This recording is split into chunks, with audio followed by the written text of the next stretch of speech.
Are you yearning to break free from the monotonous 9 to 5 grind and take control of your financial future? Join us as our guest, Meg Haywood, the wife of our podcast co-host, Ryan Haywood, shares their journey of quitting work and building $1 million real estate investing business from her perspective, all while having a third child and homeschooling their kids. You're going to discover the art of finding discounted properties, connecting them with an eager investor to make a profit, while gaining valuable insights into building a thriving business. Meg and Ryan's remarkable story of actually getting their first deal, making $8,500 during a 14-day challenge, and now have done 400 deals since they started in 2019, will ignite your spirit and inspire you to embark on your own path towards financial independence. If you've gotten any value from this podcast, please leave us a review. It helps us make more content to get you over the edge and achieve financial freedom.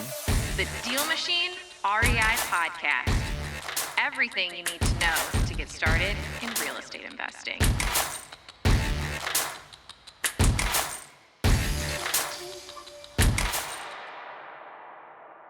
All right. And with us today, we've got Meg Haywood. Meg, could you tell us in 60 seconds who you are? I am 36. I am a mom of 3. I homeschool and do the marketing and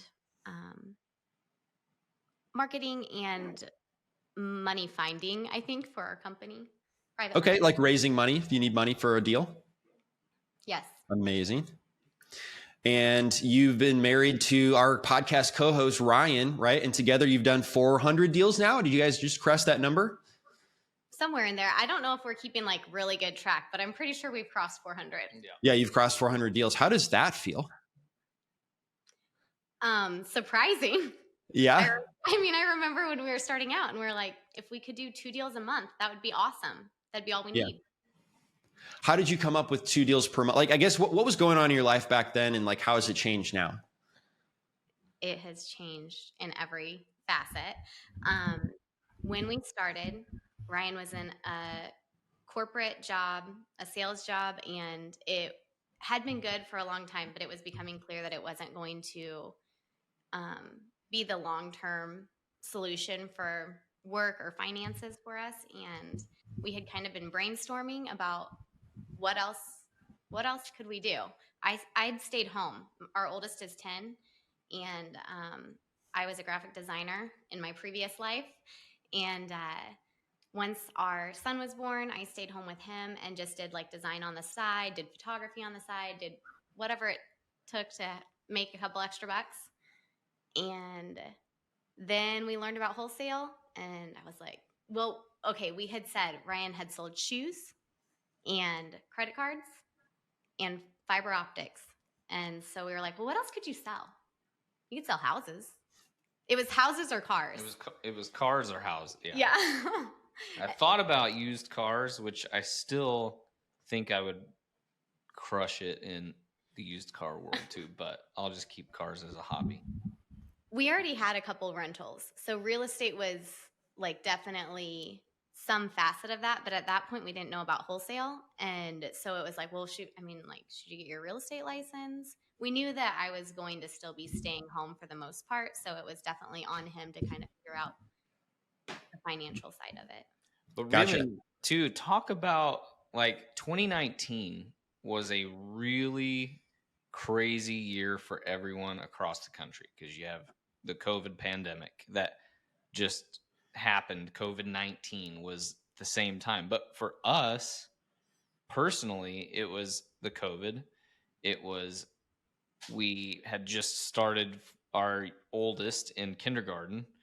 We just decided to leave the W-2 world and go into being entrepreneurs, but we weren't even really sure what we were going to do yet. No, I don't ever want to make it sound like we were misaligned because we weren't, but it was a really hard season. And it's funny to say that now because it has turned out so much better than I could have hoped or imagined. But when I was like 3 weeks away from having our third child, like late September, early October, Ryan had been kind of starting to look around for a job and was like, if I leave, I don't want to ever work for anybody again. I'm like, we need insurance. I'm about to Yeah. have our Yeah. third baby. And, like I did a little design and stuff here and there, but not anything enough to pay the bills. And so whenever he said, like, I don't really want to look for another job, I'm like, okay, so what are you going to do? And so that really was the catalyst, him saying, I don't want to ever work for anyone else again. I was totally cool if he wanted to leave his job, but I was like, you're going to just like pull money out of thin air? Like, I was definitely at the end of pregnancy. And at the end of pregnancy, you go in, like, you probably don't know this, but like as a female, you have a very carnal desire to protect your young, to provide for them. And like everything is about security and nesting. And so it was not an ideal time to jump into the world of entrepreneurship. But an acquaintance mentioned on Instagram that he had done a wholesale challenge.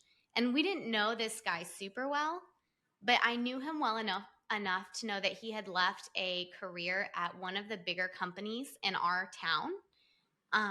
That I knew he had a degree. So I knew he was not like barely making ends meet. Like I knew that if he left that job to wholesale, he was doing all right. And so whenever he said, this is how I did it, I was like, hey, I really think you should do this wholesale challenge. And that is kind of like what started us down this path, because he had already kind of acknowledged, I'm not working for somebody else again. But I was resistant to that. Even when you'd said this wholesaling challenge, I'm like, nah, I don't know. It doesn't sound interesting. So Ryan, there was some requirements, prerequisites, like you had to have a Facebook account, and I had been off, I don't know how long. I'd just gotten off of Facebook and had been off of it long enough to be like, if I have to get a Facebook account, I'm definitely not doing this. Yeah, because you deleted social media because you were just trying to get it out of your life. Yep. So Meg, I know you said Ryan, he didn't want to work for anyone else. Like Ryan, this is a Meg interview, but I've got to know, like, what caused that feeling? Why did you have such strong feelings? Especially if it was at this time where Meg needed, the insurance to have that baby and feel secure. I think that the biggest thing that I felt was the inability to control my own environment. Like the idea in sales, the idea is you sell more, you get rewarded more. And the number of times, not just in the last job, but in previous jobs where it's like, it's all commission-based jobs, and the better you do, the more money you make. And in theory, yeah. And even like at the selling fiber job, I was the sales and marketing manager, but I had no involvement in them hiring people to work under me. Like you would think you're going to have your sales manager do the interview, but there was no control. So then I was like, I was responsible for people I had no responsibility in bringing in. They weren't a good fit for right. them. Okay, he won't say it, so I'll toot his horn. So he was the youngest, right? Youngest manager. Oh, Foot Locker? Yeah. When he was 18, he managed a Foot Locker store, the youngest in the region. And he was killing it.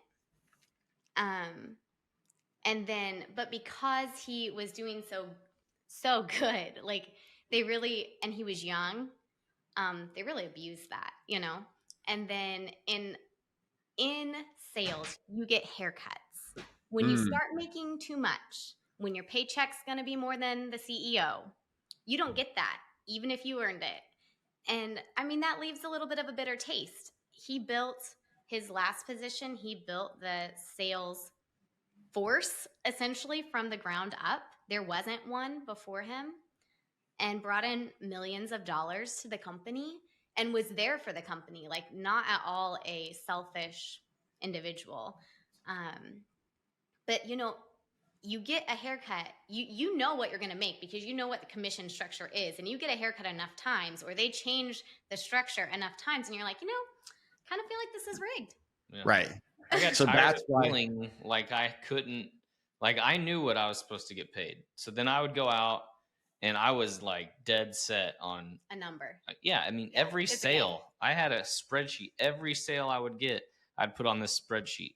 Like, okay, then I know my paycheck is going to be this. And I would just shoot for like my goal. I'm going to try to get, I think we said like $8,000 was something I wanted to collect. I wanted to get an $8,000 check in 1 month. And now we make that and more on one wholesale deal. Yeah. And he strived for that for years. Yeah.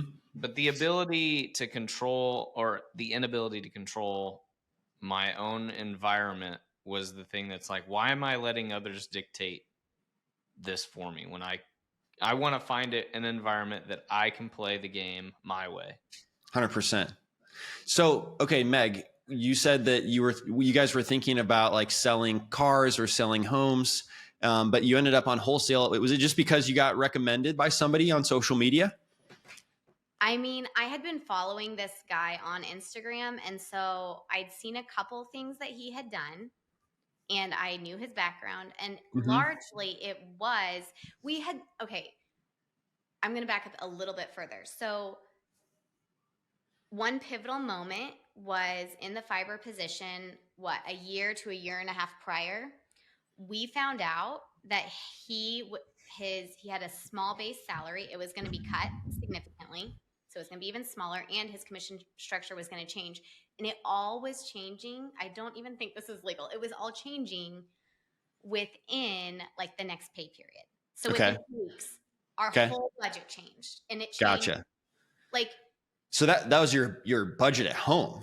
Our home budget, everything changed, and we were doing good, but we were living off of what we were making, and had some credit card debt, had some car payments, had our mortgage.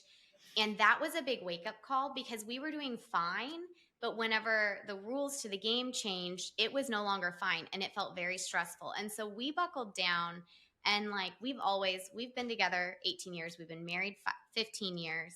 And we've always taken turns with the budget and taking care of one another. When we got married, I was still in college. Ryan was working second shift. So he did the budget because I did not have the capacity. I was working full time and doing college. So we've always taken turns. And at that point, he had been doing the budget, and I was like, okay, we always say he's the gas, I'm the brakes.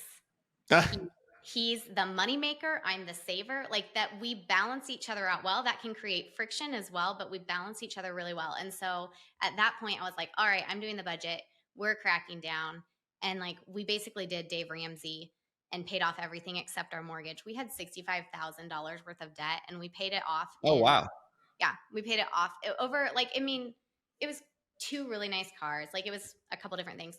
We paid all of it off within 14 months. And then we set aside 3 months worth of an emergency fund, not knowing what was coming in the fall of 2019. But I feel like that's important to say, because people will kind of be like, oh my gosh, you just left your job and like built this wholesale. But we did have a safety net, and we didn't have high expenses. And that was all thanks to, I'm a big believer in like all things work together for good. And so like some of the crappy situations that we were dealt, those set us up to be able to make the moves that that have, built the business that we're in. Yes. Because we could take risk. So Ryan was the gas, you're the brakes. You had put yourselves on a path to get rid of your debt, $65,000, mostly cars, but you used Dave Ramsey's methods to get there. So by the time Ryan wanted to quit his job and you were about to have a baby, that safety net that you had built up gave you the confidence to go tackle this wholesaling challenge. How did it go from your perspective once you guys started this challenge? Ryan has never broken a promise to me. Never. Okay. So, and what did Ryan promise you? I mean, well, like before he proposed like the day after I turned 20. Okay. Like we were babies. Like now having kids, I'm like, what were our parents thinking? Were they freaked out? But whenever he asked my dad if he could marry me, he said, I won't propose. We won't get married until like I can take care of a family. And so whenever he wanted to leave his position, He was like, I've never broken a promise to you. Like, I will do whatever it takes. If I have to work 3 jobs, you know, because I was like kind of thinking the world was ending. Like, this is not Right. It was a scary time. one of Meg's greatest moments. Like, it's really easy to talk about now because we know how it turned out. But I like was having a panic attack and crying. I mean, hormones run really high, and I just cry when I'm stressed, and I cried a lot. Oh no. But those things make you. You don't know what you're capable of. And so we bet on each other, you know? I mean, and I think that is something too. I think sometimes that's foolish in this world, like to really trust your spouse and to not have something of your own, or like we do everything together. All of our business is 50-50. And so we just really did, like, he's like, I'm going to do this. And I held him accountable and said, like, I'll do this aspect of it. And I think it was 14 days, 17 days? 14. I mean, 14 days into the challenge, he found his first deal. Yeah. And assigned it. And assigned it, which at that point, I knew it was going to be fine. Yeah. Well, okay. So you retell that story just real quick. Like, where'd the deal come from? What does assignment mean? How did you actually collect the money from finding it in the first place? So he did drive for dollars, like downloaded DealMachine, drove for dollars. We all drove with him, baby and everything. And usually, like, we would both be taking pictures out each car window. And then, but that actual lead came from an acquaintance. I think I already mentioned we had 5 doors at the point that he left. That was also another reason we could leave, because we were like, worst case scenario, the only debt we have is our mortgage. Our rentals can cover our mortgage at that point. 5 doors could cover our mortgage at that point. And so all we have to do is make up what we need for gas and groceries and some bills. That first deal, though, too. So it was an acquaintance who now is one of our buyers, coincidentally. But they brought the deal that, hey, I know what you're doing. There's this house, is downtown St. Joe. It had caught on fire. And I'm like, well, let's give it a go. And going through the house, I'm like, I don't know how anybody would buy this thing. Like, this thing was burnt. Like, it was charred. It smelled terrible. But we got it under contract. We negotiated a price, got it under contract. And then I don't even remember. I think we marketed on Marketplace, Facebook Marketplace. So it wasn't for sale. And you just reached out to was it the person who owned the house that reached out to you on social media, or did they just know of the house? Luckily, the person that led us to the house, we also knew the person who owned the house. Okay. So I felt comfortable enough reaching out to them, explaining, hey, this is what we're looking for. I understand that you have a house that you need to get rid of. And I didn't know how to run ARV. I didn't know how to run anything. It was literally just estimating. I would be shocked to know what I estimated the repairs. Try to find those notes. Should, yeah. So, and early on, I was in some ways more active, more hands-on in the day-to-day, because he was essentially acquisitions and I was essentially dispositions. He handled all the work, but like I was the one marketing them and like finding the buyers. And so I remember, like, we went to a conference, we went to a couple meetups, and like the question nobody answered was like, how do you find buyers? Like, finding a house was not the hard part. We saw Tom Kroll in person in Kansas City. We got to meet him. And that was the only question. We went up to him. We got our picture with him. I'm like, how do you find buyers? And he's like, that's the easiest part. And we're like, okay. But he did not tell us how to find buyers. No, I'm just like what? I still don't know how to do this. And honestly, now that we've done it, I don't know that I know how to tell somebody else. Right. I'm like, you just keep going. You exhaust all means. We told everybody. I put about it on Instagram. I put about it on Facebook, on the Marketplace, on Craigslist. I mean, you just told everybody you know, and you would not believe like the word of mouth and the momentum that happens. And I mean, we're spiritual. I do remember there were a couple points where I was like praying for a buyer to come, but they always came. Like they did always come. I don't know. Once you have a deal that's good, it can attract people, right? You had posted this deal on Facebook Marketplace, right? Is that how you found this buyer in particular? Mm-hmm.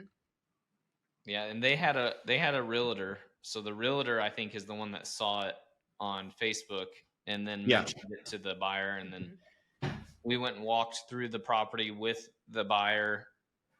Literally, he didn't say anything. He walked through it, he got in his car, and he left. And I was just like, shoot. He wound up buying more from us, though. Yeah, I think he did a couple more after that. So basically, you got the property that was fire damage under contract. You found out about it because you posted on social media. Ryan, you restarted your Facebook and posted there too, I imagine, that you were looking for rundown properties, right? And then you posted it on Facebook Marketplace, which you can do once you have it under contract. So you weren't a realtor, right? But you can't market a property unless you have it under contract. So once you had it under contract, then you marketed it, and then you sold it for $8,500 more than what you got it under contract for, right? I think it was actually 16, but we had split it with one of the acquaintances we had that helped us. Oh, he found. That's okay. something I want to mention because I don't feel like we've said that or been given the opportunity maybe to say that. So the person that I found on Instagram who had said he left his job, we reached out to him and said, hey, we're doing this wholesaling challenge because of you. Mm-hmm. He's like, oh, cool. Well, let me know if I can help. And we're like, well, if we get something under contract, will you help us kind of walk through the process, help us with the paperwork, help us figure everything out? We'll split everything 50-50. We did that on the first three or four deals. And that was a great way. Like if you are looking to get started wholesaling, reach out to somebody who knows what they're doing and don't be greedy, split the profit. Because because then once we knew what we were doing, he still had his thing. He's in a different market. So it was fine for us to kind of go our separate ways. We're like, hey, we're going to keep doing this until we don't need to. And once we didn't need to, it didn't hurt anything. Yeah, I think that's really good advice. And people here often, reach out to somebody who's got experience, but oftentimes they're so busy that they don't have a call to action, right? But if you have found a deal and now you're like, hey, I need to sell this thing. Reaching out with a deal is like providing value to somebody experienced like that. And it's better to make half of the check and get a quick win than it is to fumble around for however long it might take you to actually sell that deal, or even worse, like letting it fall through without finding a buyer. So I thought that was excellent. You guys did like that in an excellent way for your first deal. And we had no idea what we were doing. We didn't know we were JVing. Yeah, we didn't know what that meant. But yeah, you figure it out. Please open up your podcast app right now and leave us a review and let us know what you thought of this episode. It means so much because the reviews help us get in front of more people. And the more people we can get in front of, the more we can help them achieve financial freedom. And we also get more energy to put more content out like this to help you. So by leaving us a review, it will give you more content to come to help you along on your journey. Thank you so much. Okay. So that gained you some confidence, and then somehow you did like 400 deals later, right? Like, give me like the quick jump into like how you did 400 deals, and then I do want to talk about some personal choices you guys have made along the way too, like homeschooling your kids. Okay, so I kind of had said like, Ryan's in the day-to-day. Like our company is the way that it is because of him. Like he is a workhorse and he's awesome. But I definitely turn the neck. A strong woman turns the neck. And so he is the face and the head of our company. But sometimes I'm like, hey, we need to go there. And so I think it was after our first year that CG reached out to us. Mm-hmm. Yeah, CG is Collective Genius, which is a mastermind. You can be a member of this group with a lot of other people that do a lot of deals like you do, right? And so you can learn from them. So Collective Genius reached out to Ryan a couple times actually, and thanks to DealMachine. Yes, thanks to DealMachine. Everything is thanks to DealMachine because that first deal is the only deal that we didn't get directly from a postcard. Okay. Wow. But they reached out and we were hesitant. It was the monthly membership was more than our mortgage at the time. Mm. And it required travel, like to get the most out of it. And so Ryan's like, I'm not going to do it. And he's not normally the one who has a hard time spending money, but right. He's the gas. You're the brakes. But there is so much mindset work that goes along with this. Like being in a room of people who are doing so much more than you have ever even thought to imagine opens up the possibilities. Mm-hmm. And so we'd already been around a few people who had like just been kind enough to share their story, you Mm-hmm. know, to realize what was possible. And so I was like, no, if they're asking you to do this, I really think you need to do it. And so my big thing is you reverse engineer an investment. So how many more houses a year do we have to sell to make up the difference? And it wound up being like 3, we thought. And we're like, oh, that's nothing. We can sell 3 more houses a year. How many deals had you done at that point? 70, 80-ish. Wow. Okay. So yeah, you've done 70 and you're like, would being a member of this group help me do 3 more deals? And then that was like an easy yes. You felt like that was going to be something you could do. Yeah. Because up until we joined Collective Genius, so the buyer who we found on Instagram from Nevada, he was like the biggest buyer we had worked with at the time. And he spoke life into our business because he looked at Ryan and was like, stop doing all the title work, stop doing all of the acquisition and disposition paperwork. You need to hire a TC, which is a transaction coordinator. Mm-hmm. And so that was our first hire, was just per deal. We paid a certain amount per deal for transaction coordination. And that person, actually, that role has switched over this span of 3.5, 4 years. But so it was just us and this girl at that moment. But when we joined Collective Genius, it became a business. Like it was no longer like before Collective Genius, we made a ton of money, more money than we'd ever made in our lives. And we were more successful than we expected to be. And it was going great. But yeah, I just want to do the math. If you did $8,500 per 70 deals, I mean, that's. We didn't. You didn't?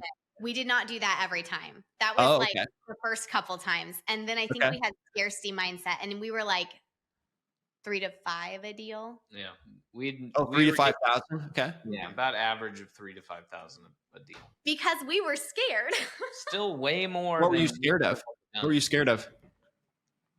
I mean, we didn't know what we were doing. So I was scared. I didn't understand that the value in a property could be more than, like, my concept was somebody, I don't even know where I came up with it, but somebody's like $5,000 assignment fee. So I just aimed for 5 as being like the top. And it wasn't until like being at Collective Genius, they're like, why are you only doing $5,000 per deal? You should be here to here. You thought Collective Genius was going to get you 3 more deals, but in reality, being around people who have operated at a high level, they just helped you get more dollars per deal. And more deals and helped us scale, because then they were able to look at our business and tell us the seats we needed to hire for. Yep. And then at that point, our transaction coordinator was hungry, and so became. So you had done 70 deals with just the 2 of you. You didn't have any other help. We had a transaction coordinator in like 9 months in. Yeah. And so that actually made it easier to get to 73 in the first year, because it was less of paper. Like I can remember the times we had one time we had 5 deals. We'd put the kids to bed and then we stayed up, be on our laptop, and he'd sign and I'd read over, and it was a lot of work. Wow. When you were already tired. So when you joined Collective Genius and you say your business became a business, does that mean that you were kind of like working less while still producing similar results? Yeah, it started that started the transition of becoming an investment company instead of wholesaler. That was the start of the journey, was learning how to be a real estate investing company. Okay. I don't think we're working less. Gotcha. Okay. Different. How much do you work? Me? It Both really of you. depends. Yeah. I mean, okay, I don't feel like that. I feel like what it is we're less in the weeds, less in the day-to-day, and more operating from not really a bird's eye view, but from at least a higher up view, and being able to start making calls that will advance the company. Okay. So that means you're no longer selling the deals, Meg, and Ryan's not going on every single appointment. Is that kind of what you mean? Correct. I still like to get my reps in, though. I still like going on Yeah. appointments. I still like driving for dollars. I Yeah. still like doing those things. And I am still sending like marketing, but we have somebody dispoing and managing those relationships. And yeah, so CG just really showed us like what we didn't know. And so then the first thing was like hiring and higher fees. The second thing was we came back now over a year ago. Was it just a year ago in May? And like, I don't even know how you got the idea there, but he's like, we're going to start doing construction because that was a bottleneck for us. And construction doubled our revenue. Gotcha. So yeah, a couple takeaways I've learned is like, if you're feeling like you're not being respected or taken advantage of at work, starting a business and wholesaling is something that is an option for you. And then I love how you supported each other through that really tough time, right? Meg was pregnant. Ryan was fed up at work. So what's working together now that you've got like a business where you actually have employees as well? As a married couple, do you guys separate your personal relationship from your business relationship? Or you guys like kind of blend it together? How does that work? Not well. We don't separate Whoa, it not well. I wasn't expecting that. No, we don't separate it well. Oh, okay. You don't separate it well. Like, yeah, it does. Real estate is life in so many of the conversations, but we do a good job at making sure we set work down to be a couple and to be parents. Are you on a date talking about real estate, or how does, do you just try not to talk about it? Well, here's the thing. So it's fun. I am home. Like, I'm not in our office. I'm in our office like one day a week. Okay. I'm home with our kids. We have 3 kids, 10, 7, and 3. And I'm homeschooling them. So I am not with adults speaking adult language, having adult thoughts, or anything outside of like schooling my children. So when he gets home, I want to know about what's happening. And sometimes if it was a great day, maybe he wants to talk about it. And sometimes it's like, I'm done talking about business. But for me, that is stimulating and I need that conversation. And it is something that we do dream about. It is something we enjoy. Like, I remember really early on, we were like, if we got to this amount in cash flow from rentals or this amount in wholesale, we could literally just like stay on the beach. And I think we looked at each other. It wasn't even that long ago, not even a year ago, 6 months ago, 3 months ago. And we're like, why would we stop? Like, this is fun. And I mean, maybe it doesn't look like, I don't know that you typically work a true 40-hour week. No. But so it sounds like you really enjoy it. You found something that you love doing. Not only does it give you money and help you do the lifestyle you want by going to the beach, but you just love doing it. So you keep going. So sometimes we talk about it on dates, but it's like dreaming. It's not like the in the weeds. It's like hey, whenever we can reach this point, let's do this. Yes. So I'm interested the fact that you went financial independence and then you also went schooling independence and you chose to educate your kids yourself. Why did you do that? And did that happen at the same time? Yes. And not on purpose, but it was so good. Again, like I said, I just like kind of cried under stress. And we had sent Fletcher to a preschool that we loved and we were out of district. And we had to pay to go to that preschool, but then like in order to keep going there through elementary, we would have to move into district. So another thing that was happening behind the scenes was I was like, we were actively looking for a house in that district, had found one, verbally agreed on a price with the seller. And all of this is like before Ryan has left his job and right before kindergarten starts. And about 2 weeks before kindergarten starts, the lady tells us, she's not looking to sell just yet. She's not as ready as she thought she was. Because it was a friend of the family. And I was devastated because I didn't want to send him to our district. I wasn't comfortable with it. It was a big school and he's my baby. And So that was really hard. And we were kind of going over our options. And it was like, well, maybe we had some friends who homeschooled, and he was like, well, could you just do it for like a year? And then maybe after we've had this baby, maybe we'll move then.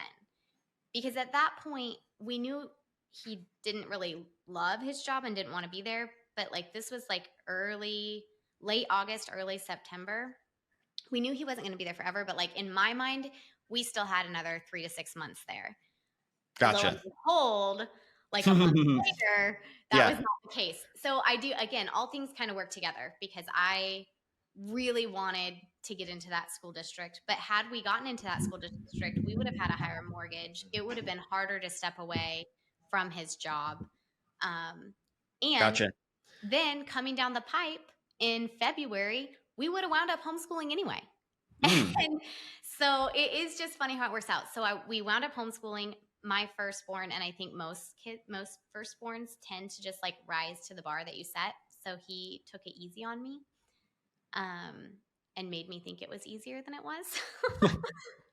But we continued. I notice a lot of entrepreneurs homeschool their kids. Why do you think that is? I think because there's just a social narrative of like, go to school, get good grades, get into a good college, get a good job, climb the ladder, buy a house. And those are not bad things. And I think for some people that's great. But what we have realized is, I think that's kind of, you're being sold like this one avenue of success, and success is a lot more flexible and you get to define it. And we were traveling a lot, even during COVID. Like we traveled a ton. Nobody was out. It was great. And we could take our kids with us. And we even have looked at schools since then. And I was like, it feels like prison because we get to spend 2 to 3 hours a day really learning what is necessary to learn. And then the rest of the day, they get to play and create. And my kids are so creative and they are Yes. hard workers. A parallel with entrepreneurship in what you just said was that you teach them everything they need to know, and then you spend the rest of the time playing, doing what you want. And that's so different from a job where you have to clock in or out, or a school where you have to clock in or out. And you're probably being taught at a pace that matches the slowest learner in the room. So, you could teach your kid a lot more efficiently, and they can do whatever else they want with their time. And I feel like entrepreneurship's the same way. You're rewarded for the results you produce, not necessarily the time you put in. Absolutely. Yep. And it just really, like now, especially like if my kids want to go to college, great. Yep.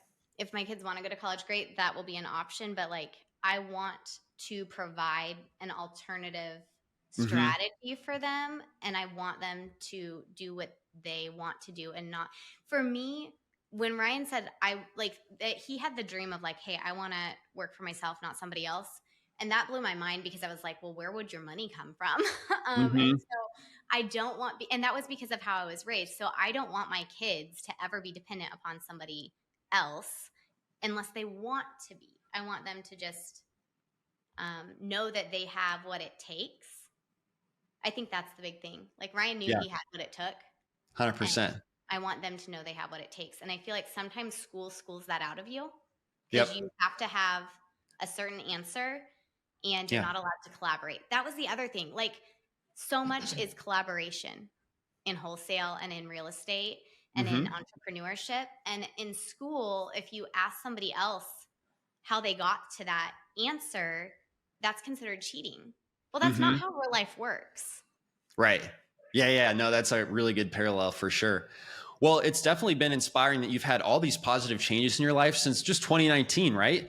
Ryan no longer struggles with the boss and the compensation changes. You guys have started homeschooling your kids, and you've made more money than you've ever made before. Where are you going to take it from here? And what advice do you have for somebody who might be wanting to start on that journey? Okay, I'm going to give the female perspective. You can give your perspective. As a mom or as a woman, like for me, before we had our son, I was the breadwinner. And it's been hard to learn the balance of like staying home and homeschooling and having a hand in our business, because sometimes you can get lost, or I got lost a little bit in the early stages of motherhood. So having a spouse who is an entrepreneur and that you get to pick up pieces of it, but that you don't have to handle the day-to-day activities, for me was life-giving because I still got to use my brain and be creative. And on a homeschool front, I just want to say you have so many resources, and it doesn't have to look one certain way. And if you are not happy with like your child's experience or education, then you can do it. You are qualified, especially if you can find a good community. I won't lie and say that it's easy because it's not always easy to garner cooperation with your kids, but I think it's really rewarding. And I've enjoyed, we have our hard days, but I've really enjoyed getting to see the light bulb moments. Like I remember with Fletcher, I was just so worried that I wouldn't be able to teach him to read. And now he can do like, he's reading chapter books and he's doing like multiplication into the thousands and 100,000s. And so it's good. Love it. Well, thank you so much for coming on. It's been a pleasure to interview you, Meg, because I get to hang out with Ryan all the time, but we have never had you on the podcast. And I know people want to hear your perspective, especially since you were so pivotal in starting the business, right? Getting those deals sold in the beginning. Ryan, do you have any final pieces of advice for somebody that's wanting to get started wholesaling?